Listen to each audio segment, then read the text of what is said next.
In this special limited series, I'm taking you behind the curtain of the 2025 Bendigo Business Excellence Awards. Join me as I spotlight the winners of each category and discover what makes them truly exceptional. Flash Farm.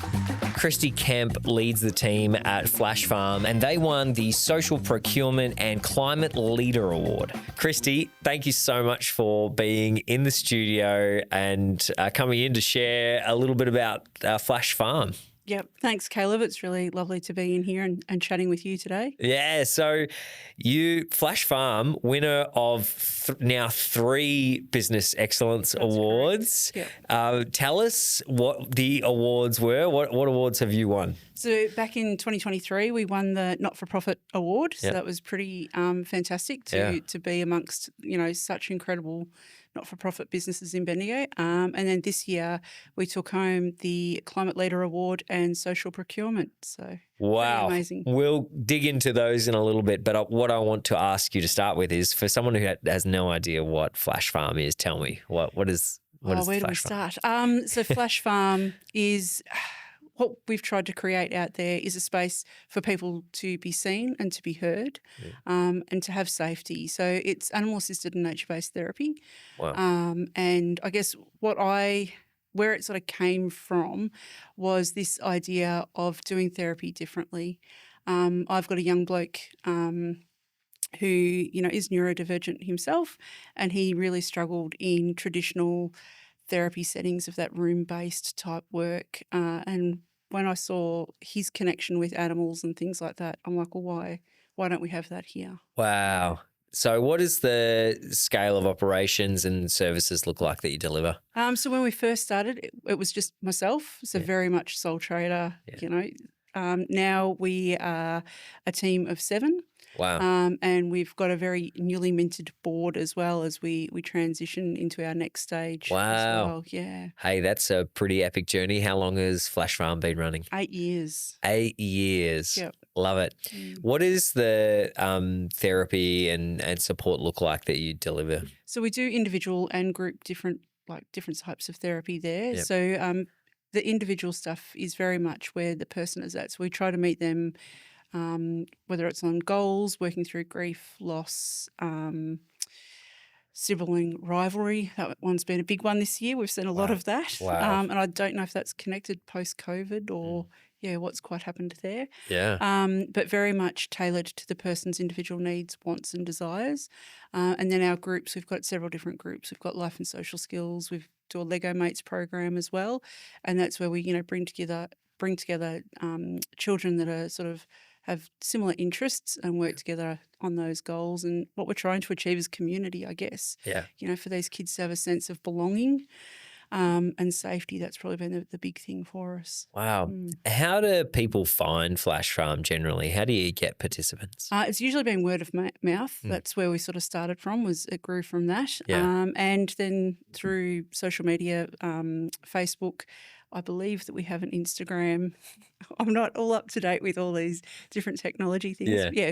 Facebook, Instagram, and through different services in Bendigo. So we're pretty linked in, with places like Anglicare, even schools. We've been doing quite a bit of work this year with different school groups, doing professional development. I guess it's sort of, from something that was so small and quite humble, now I guess we're trying to make these bigger ripples in our world to make a difference. Love that. So tell me about the animals. What kind of animals can someone expect to work with out there? So we've got horses. That's probably, a lot of people ask about horse or, equine therapy. So we have horses there. We've got donkeys, micro miniature donkeys all the way up to an English-Irish donkey, goats, alpacas, sheep, cows, cats, dogs, birds, just everything really. Nice.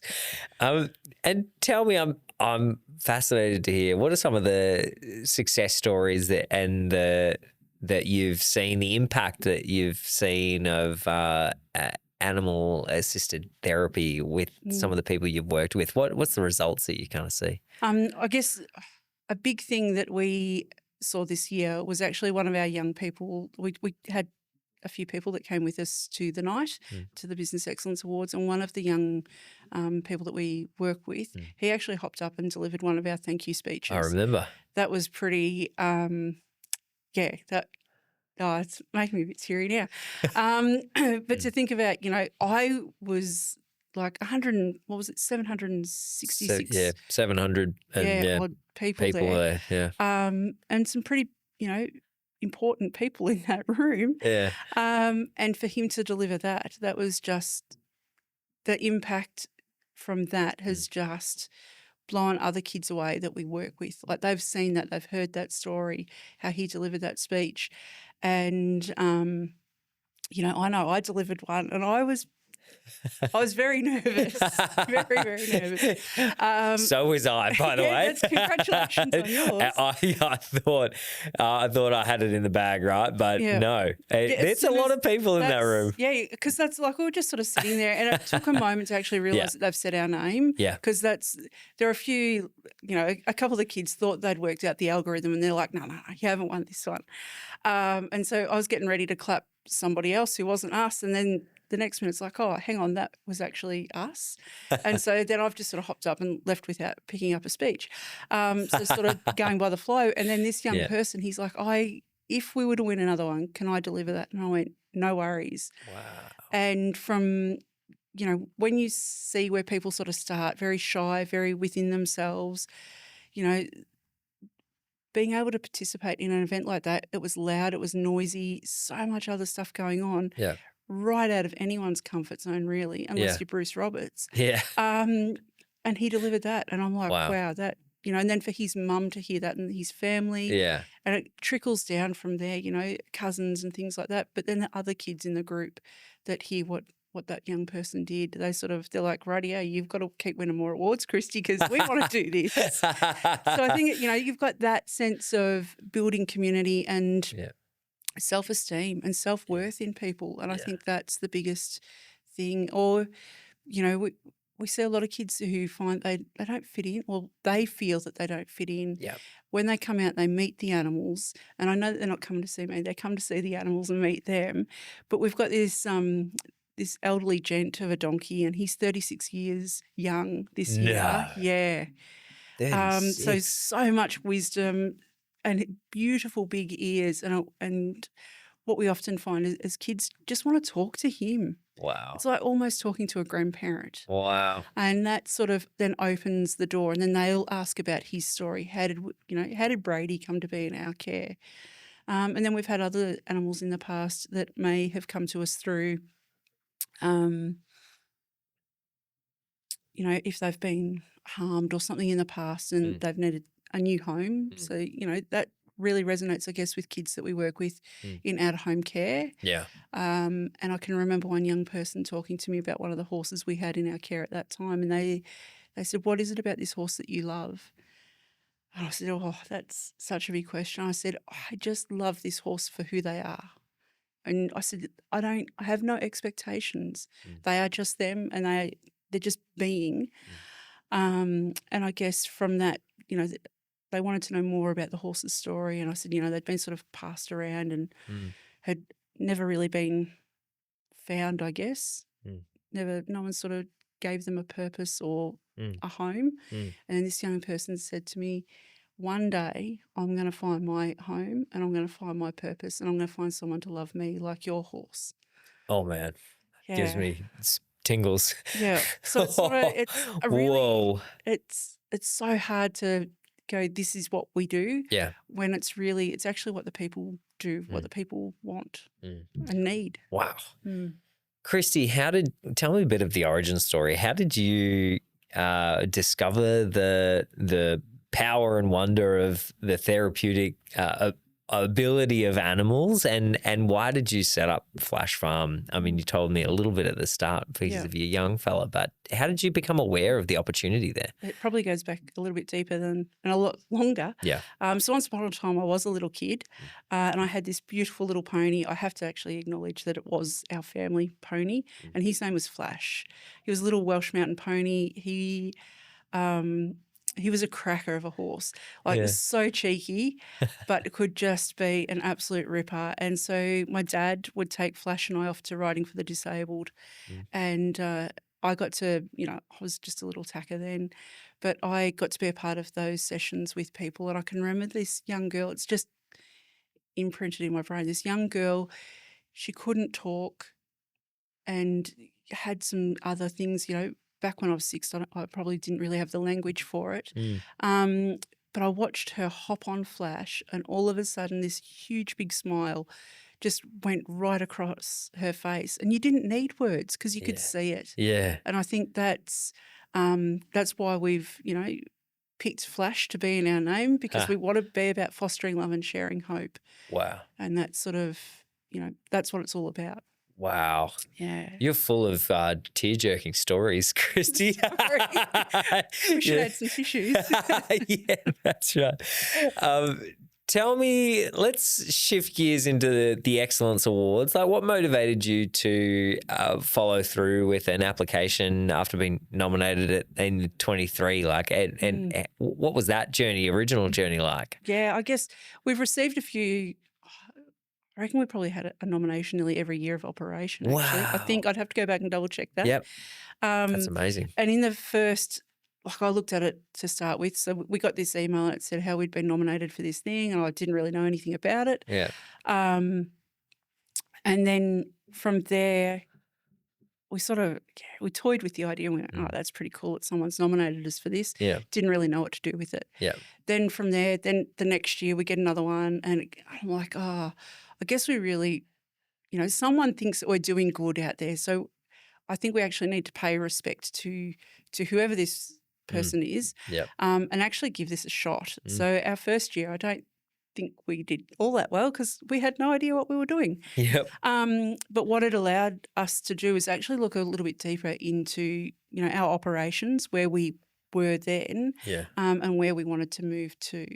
So then after that, they kept coming, and I think, 2023 we went, rightio, let's get serious. Let's have a real crack at this. Yeah. Got the whole team together and went, I need some help. Obviously it's a big process. And, we had a lot of, other things happening. So it's sort of a bit of push and pull. And I went, let's give this a real serious go, because obviously if we keep getting nominations, someone thinks that we're doing good. So let's give that, what it deserves. Yeah. And then, I think we were in for 2 awards that night. Yeah. And managed to come home with not-for-profit. And and then this year, I think in total we had 5 nominations, 5 areas. Categories? What was Wow. it? Yeah, 5 categories we were finalists in. Wow. And we brought home 2, so that's pretty impressive. That's amazing. And now, I guess when we first started, when you tell people that you're going to bring animal-assisted and nature-based therapy to Bendigo, it was, how do you explain it? Not received, when you're sort of a little bit out of the box. Yeah.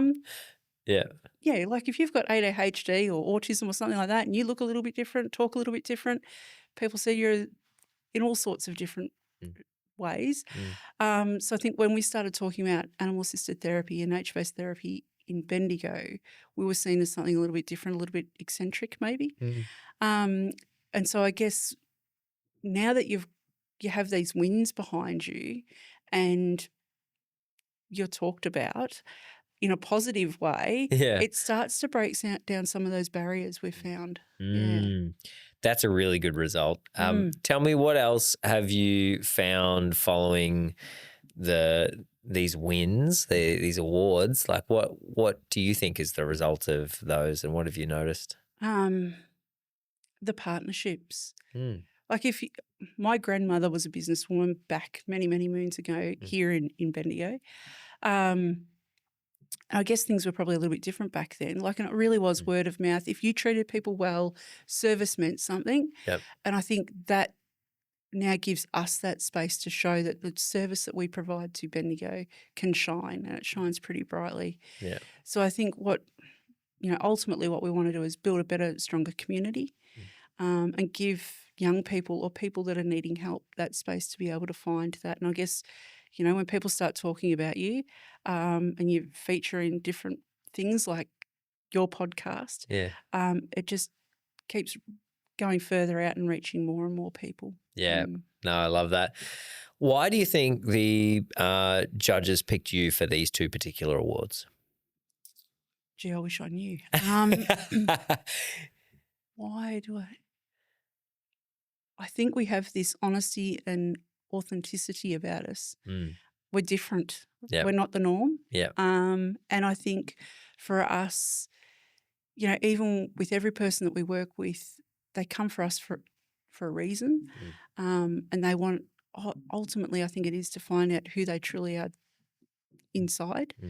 And you don't have to fake that. And I think that's, for us, we just are who we are. Take us or leave us. Yeah. Like, but it's always, I think some of the feedback that we've received in past years is just that bringing animals, humans together, building a better, stronger community. What more would you want? Yeah. How have you, what kind of challenges have you found? Because I imagine there'd be heaps in a business working with animals. Animals and children. And children. Yeah, they say in the film business, don't work with either of them. Yeah. But in any business, that'd be a very big challenge. How have you operationalized and commercialized the vehicle that gets you to your vision of a community that is healthy and thriving? That's a big question. I guess for us, it was really just bringing it back down to simple steps. So I think for us, growth, and I think that was actually one of the questions in the thing about growth and where you want to go to. Yeah. And I think for us, it was, we didn't want to go too big too soon. Yep. We really wanted to make sure that what we were embedding were very strong values and beliefs and ideologies. And I think reflect back on our early days of what we did then to now. Like I've co-authored a paper with some fantastic social workers, and then now I'm looking at running another paper because I now want to shift and change and shake up the animal assisted service area. Yeah. I think we can do better. Yeah, I love we should that. do better. Yeah. Well, what does the industry as a whole look like? Like what other areas or pockets are really thriving in animal assisted therapy? Well, we could get into a bit of an area there. I might get on my soapbox. I think we're seeing a diversification, but what really I can tell you what worries me in this space, and that is the incorporation of animals in different areas, whether that might be in education, in our own homes, out in the community. And I think what we need to start looking at is actually what's happening for these animals. For us, you know, really making sure that welfare is at the forefront of what we do. They are sentient beings just like us. And I think, you know, often people will say to me, I'm thinking about getting a dog for my child or whatever it might be. And I said, have you tried a pot plant first? Because we can do less harm to a pot plant than another living being. And I think make sure, you know, start softly first and really think about what are the outcomes for us.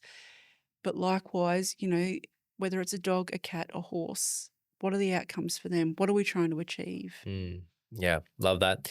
Tell me, where are you going? You mentioned briefly that was a question on the thing. Well, what's the future for Flash Farm look like? Yep. So we are moving to Fostering Love and Sharing Hope Australia Incorporated. So a bit of a name change there. Wow. Flash Farm will still sit under that banner. Yep. But we want to go bigger. We want to really, you know, broaden our horizons, I guess, and look at doing, you know, training. We've got another program that we want to sort of run as well. It's called the Grace Project, and that's looking at, for us, you know, vets and vet professionals, those guys in the veterinary profession are super duper important for us. We can't do what we do without that help. Yeah.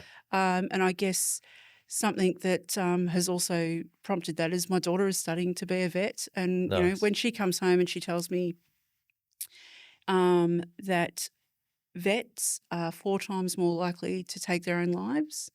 Whoa. Is a pretty big thing to hear that. Whoa. And I'm like, hang on, we've already got a vet shortage. What can we do and give back? Because they're the guys that we're ringing to help us. I feel we need to give back and help them. So for that, we want to launch. It's a mental health wellbeing program for the veterinary industry that we want to roll out there first, and help support those guys in making their workplaces more, I guess, sensitive, and break down some of the stigma and the barriers to accessing mental health services for those guys, and then look at rolling that out through to other first responders, down to teachers, social workers, maybe even your team. Yeah. Wow. I love it. What a vision. That's so cool. And so bringing it back, I've got 2 final questions. The first one is, what advice would you give to someone? You're a triple threat award winner. What's the secret to presenting yourself on paper in a way that wins an award? I think it's just going through it step by step. And what I learnt was, I think the first couple I tried to do on my own, because I'm like, I didn't want to bother other people in my team. They were busy, and I'm like, I've just got to do this. This is part of my role. And then I think what I learnt from that was actually, no, this is about us. It's about our team. And so bringing it back and asking other people, we even brought out the questions, we do a life and social skills group, and we even asked the kids there, how would you answer this stuff? And we kind of used it a bit like an interview for a job. Yeah, cool. And then we got some pretty honest feedback, so that helped. And, help us to understand where we are and where we're moving to. Also, where we could do better, and what our strengths were, and really, hone in on that. So I think it was that bringing it together, making it more of a community event for us, rather than just that sat on my shoulders. I think that was an important thing, capture the voices of the whole team. I've heard that a couple of times. That's a good piece of advice. All right, Kristy, that's it for our episode. I want you to tell us, me, and everyone else, where can people connect with Flash Farm if they want to engage with your services or find out more about it? If you head over to flashfarm.org, you'll find us there, and there's a contact us page there, and you'll be able to see lots of photos of all of our beautiful animals as well. Nice. Thank you so much, Caleb. It's my pleasure. Hey, thanks so much for tuning into this episode as part of the limited series Team Up with Bendigo and Hebron Films, featuring the winners of the 2025 Business Excellence Awards.